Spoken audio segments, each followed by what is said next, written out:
Alors, on va voir comment tracer un graphique.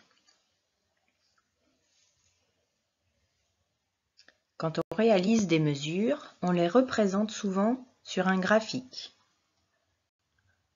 sur lequel on fait apparaître la grandeur mesurée en fonction d'une deuxième grandeur. La grandeur mesurée, ça peut être la température, la masse, le volume, etc. Et la deuxième grandeur, c'est souvent le temps.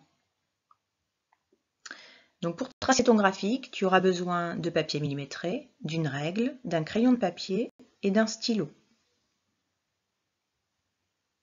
La première étape, tu dois écrire le titre du graphique en haut du papier millimétré. Exemple, température de l'eau en fonction du temps. Puis tracer les deux axes. L'axe des ordonnées selon la verticale et l'axe des abscisses selon l'horizontale. Ensuite, tu dois écrire le nom de la grandeur et de l'unité qui correspond à chacun des axes. Ici, sur l'axe des ordonnées, c'est la température en degrés Celsius. Et sur l'axe des abscisses, c'est le temps en secondes.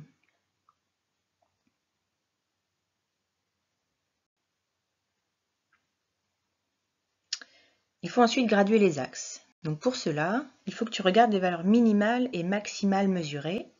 Puis il faut regarder la taille de chacun des deux axes. Ici, on voit que sur l'axe des ordonnées, tu as 5 cm et sur l'axe des abscisses, 6 cm.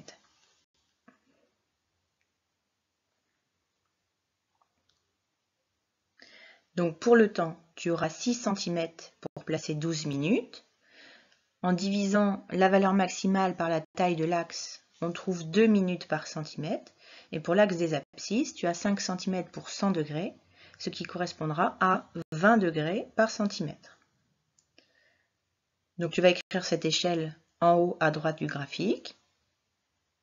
On prendra donc 1 cm pour 20 degrés Celsius sur l'axe des ordonnées et 1 cm pour 2 minutes sur l'axe des abscisses.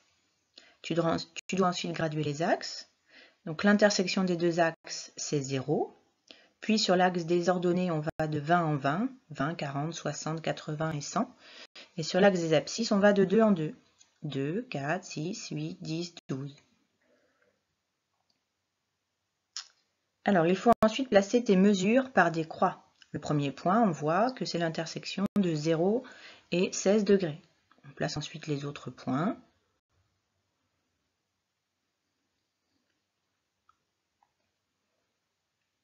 Et tu dois ensuite tracer la courbe. Donc, si les points sont alignés, tu dois utiliser la règle pour les tracer, en passant par un maximum de points. Mais si les points ne sont pas alignés, il faut tracer la courbe à main levée.